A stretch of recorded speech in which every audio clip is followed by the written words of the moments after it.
Welcome to the Mayor of Money podcast series. I'm Rick Goldring, and many of you know me as the Mayor of Burlington between 2010 and 2018.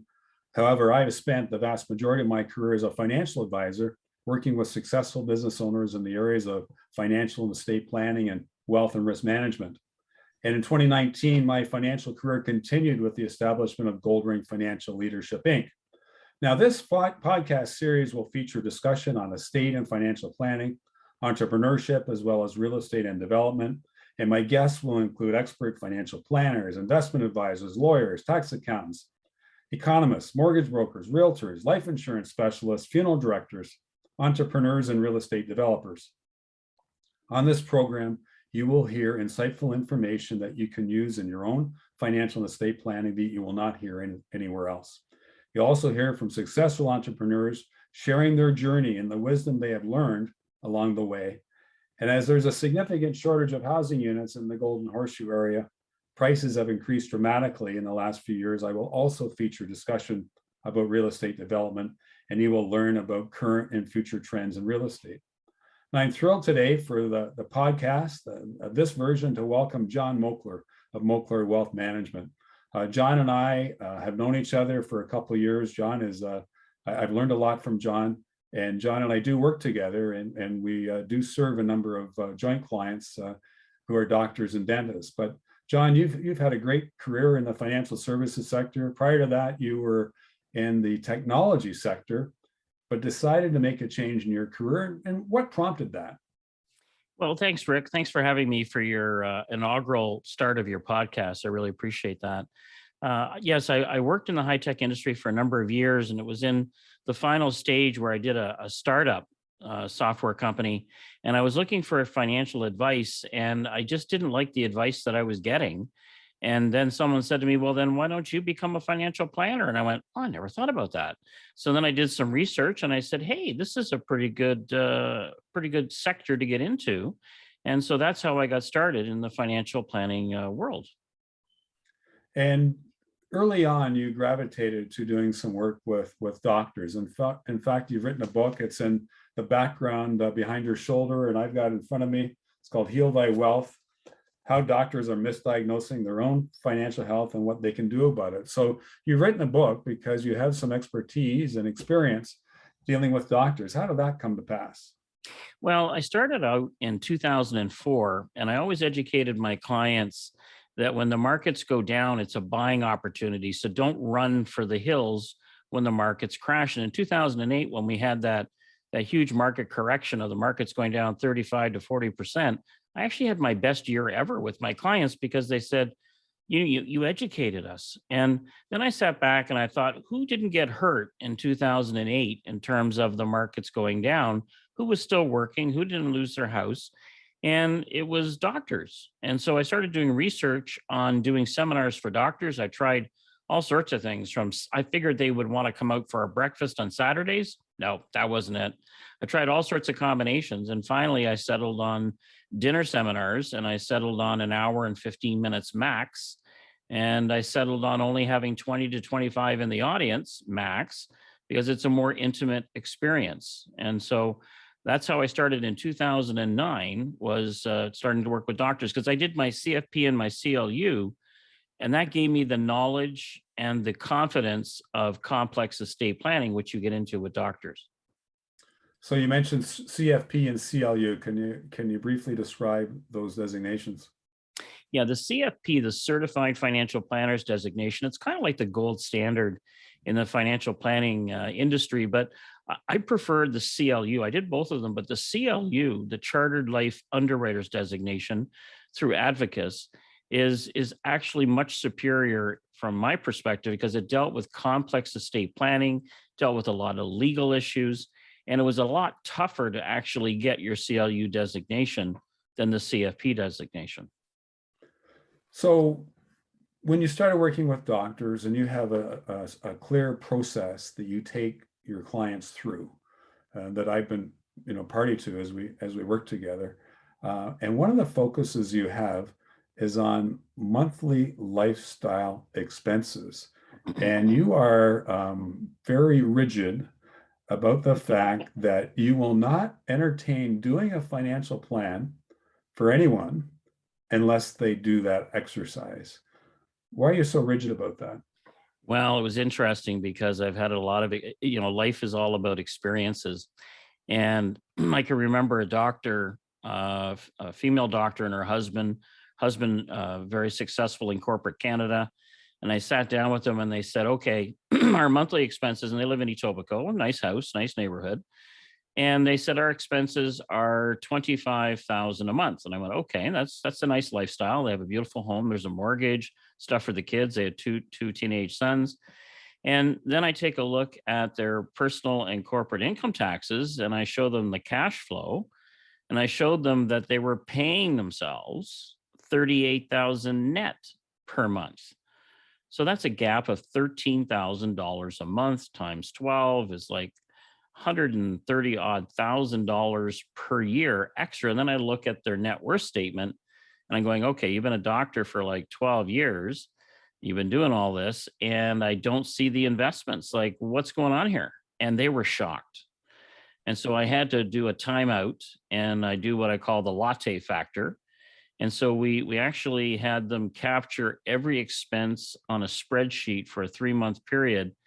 And they realized they were spending money that they didn't need to spend. Like they had $5,000 every 6 months for a personal trainer that they were never using, for example.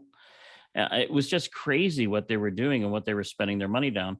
And after that 3-month period, we actually got the monthly budget down to 22,000, which meant we could now start saving for retirement. So their spending was out of control. So when you say that doctors misdiagnose their own financial health, are you referring to anything in specific or just it's a general comment? Well, when you take a look at because I've met doctors who also say, "Oh, I can't afford to retire."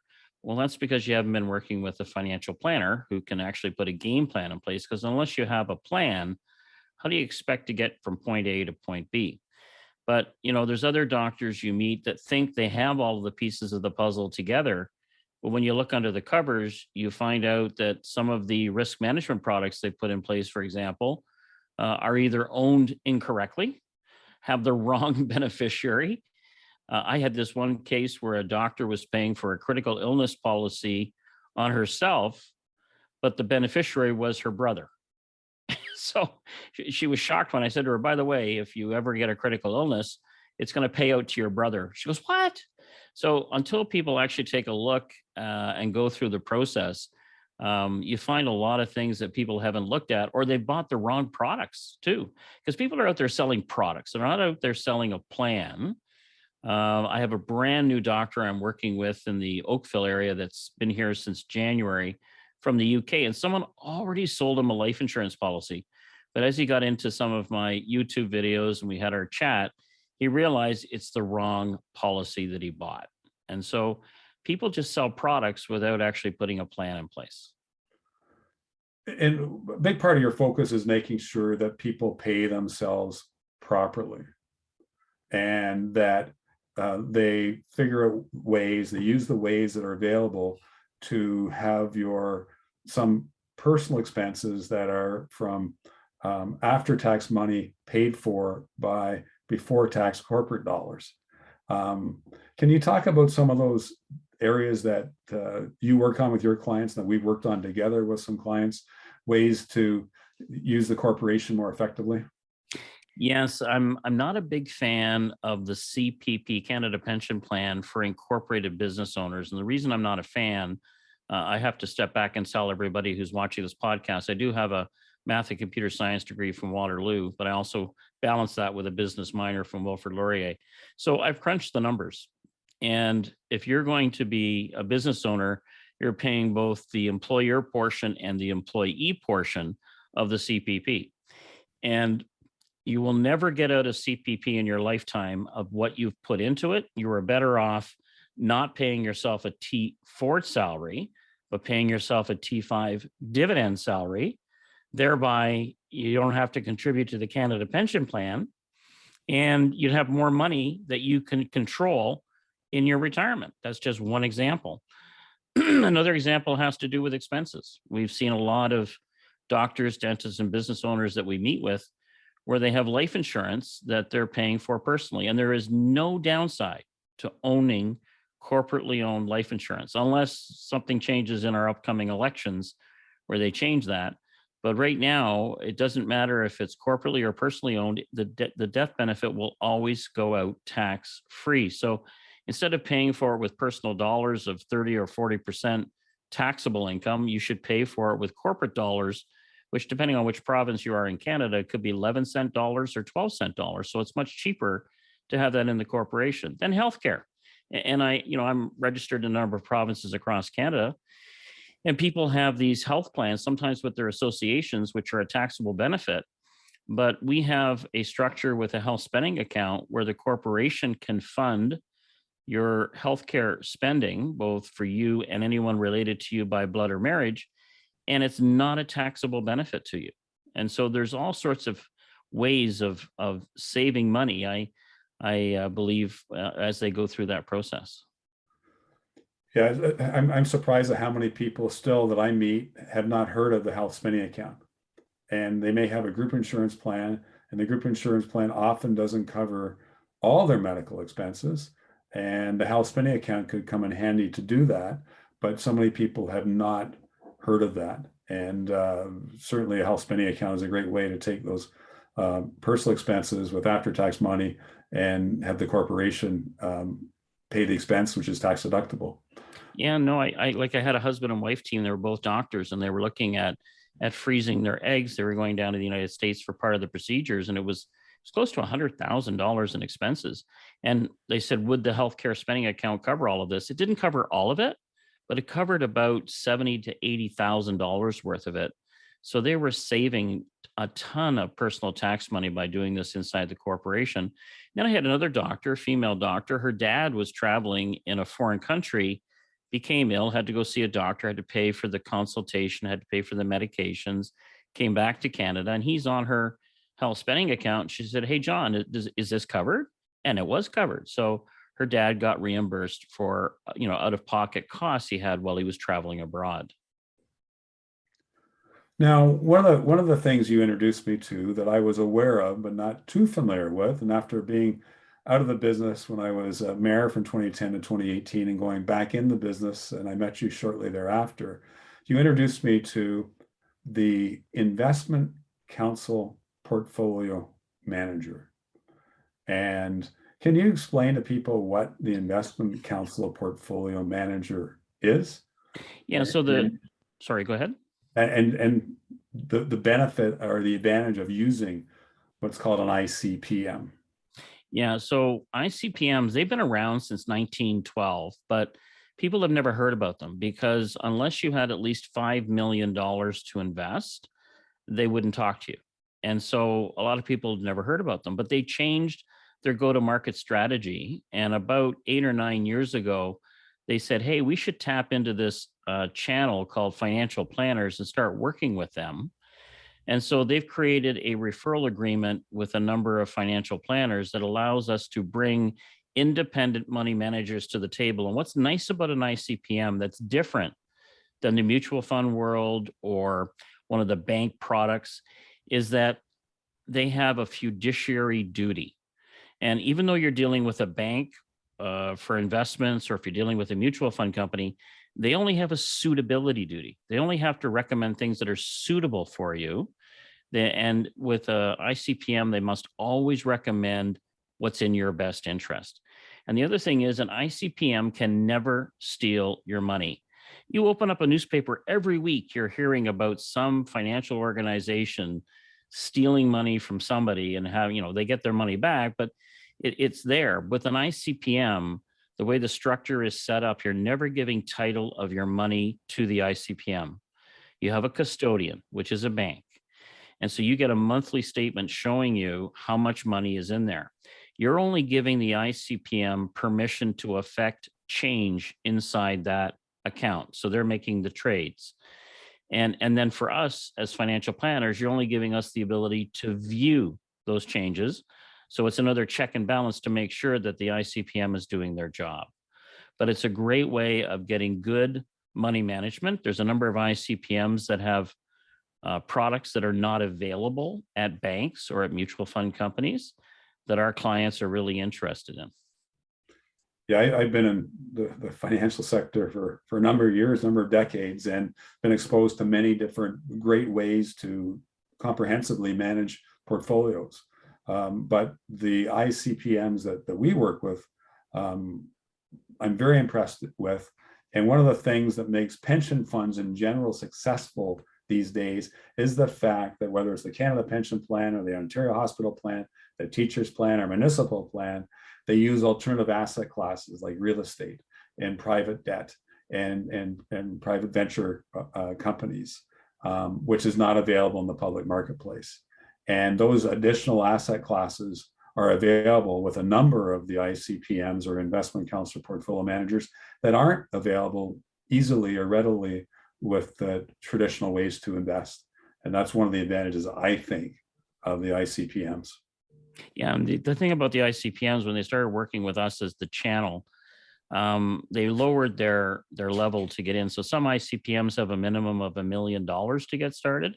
Some of them have 300,000 and some of them have 100,000. So it depends on what the client's looking for. And if they're early in their career and they don't have a lot of money, we can still put them into a very private wealth experience without a huge price tag to do it.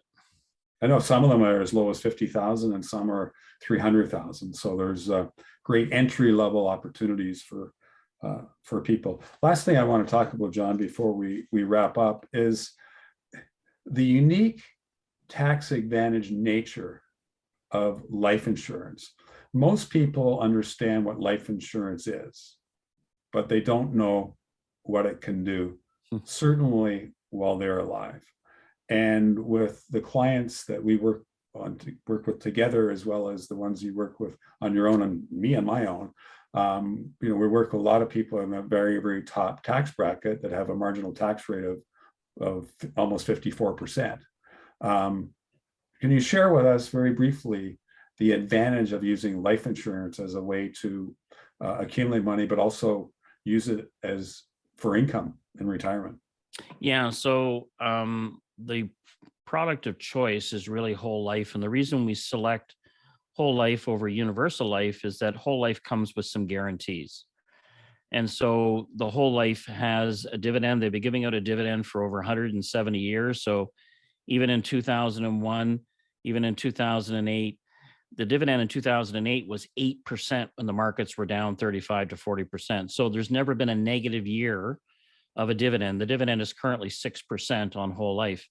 And so you want to invest in a product. So I call it the fixed income anchor in your overall strategy. So we take a slice of your available capital and contribute to that strategy. Then we take a look at your goals. What are your goals? Are you interested in starting to purchase rental real estate? Because if you are, then we can design that whole life such that we have a lot of cash value immediately up front.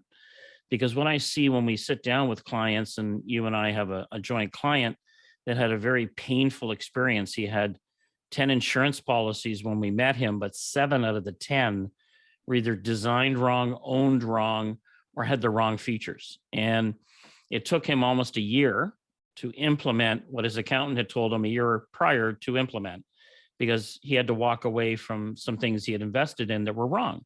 They were designed for his death. They weren't designed for while he was alive.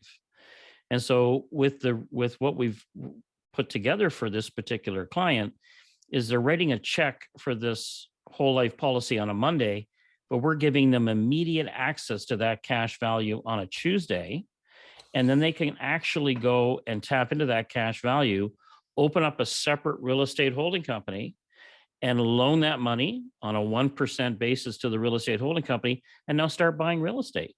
And so we have all of these structures, we have all of these relationships with accountants and lawyers in place to help people achieve these goals if that's what they're looking for. Wonderful. Thank you very much, John, for sharing so much with us today. I'm curious that you're a very successful advisor, very successful in life. Are there any books that you have read that have been impactful on your professional or personal development that you could share? Well, there was one trying to remember her name, but she had a really tight book. It was all about the tax laws and financial planning. Um, she was a colleague that I worked with. Her last name is Van Collenberg. And so she had a really interesting book. But a lot of the estate planning guys are really, really good as well. And of course, my book. I have 10 chapters in my book, and I actually gave it to some of my high school friends, and they read it and they went, "Wow, this is really powerful. You don't just have to be a doctor to get advantage out of this book." So, Heal Thy Wealth has a lot of stuff on estate planning and wills and stuff like that that everyday Canadians can also use. Wonderful. Now, if you weren't a financial advisor and you could go down the path to be anything you wanted to in life from a career point of view, is there something back there in the recesses of your mind that would be a pretty cool thing to proceed with if you, under different circumstances? One of two things. I was in the high tech industry and I sold a very successful startup software company. We started with 1.2 million in US financing in 2000. The markets are melting down in 2001, and we closed 8 million US in financing, all Canadian companies. So the Case Depot, CIBC World Markets, and OMERS invested in us. And we built out the company. And then 3 years later, we sold it for 76 million US to IBM in New York. We weren't allowed to talk to IBM Canada because IBM New York had us under a gag order. But we had so many patents pending on that software delivery that it had a huge impact on IBM's business going forward. So they took us out on our next round of financing. So I could have stayed in that industry, and I could have been a very successful CEO in other software startups. I had lots of people approaching me, but I really wanted to have a change. The other thing is I do love politics, and I've been heavily involved in politics over the year. I've been asked so many times to run for politics, but it's not a case of I just don't like being under the microscope that everyone else is in public life. That's the downside to a political life, because I think I can provide a lot to people if I was a politician, and I sometimes think about that from time to time. But I don't think I could ever be a politician because I like to get things accomplished, and I would get bogged down on so much red tape. We need to have another conversation, John, about that. I would talk you out of it for sure. It's interesting. I was asked the question the way I just asked you: is there a career that you'd love to have the opportunity to fulfill? You have a wish to do something else? And I was asked of me very recently, and I said, well, mayor Burlington, but I've already done it, so I don't have anything else that's on my list. But in any event, I want to say thank you very much to John Moakler, Moakler Wealth Management, for joining me today on the podcast. I want to say thank you to all of you for either listening or to watching the video of the podcast. I look forward to hearing from you. If you have a future guest or a guest you want to suggest or another topic you would like me to cover, please do so. Get in touch with me. I'm Rick Goldring, the Mayor of Money. I will see you on the next episode of the Mayor of Money podcast. Stay positive and test negative.